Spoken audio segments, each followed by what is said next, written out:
ginagawa natin sa school. A day in the life of a marketing student.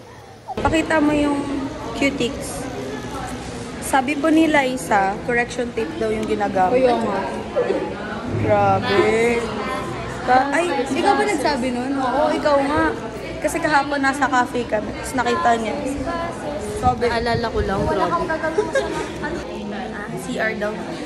Nag-ano yung cameraman. Tapos na po kami mag-exam. Yes. Basic. So, this is the after. Aftermath. Ayan guys, so nag-discuss mo sila. Sa amin. Discrimination. Ang layo ng sagot. Dadadala na sila after ng exam. Ay, so ano po masasabi nyo? After ng... Basic lang yan. Basic lang yung HRM examination. Hindi guys, kasi nag-unit test na kami and ganun din yung ano, sagot. Ganun din yung tanong. Ganun din yung sagot. Sukat din. Huli ako. Guys, huwag naman kayong ganyan. Bashers, bashers. Chismis pa. Ay, gogo!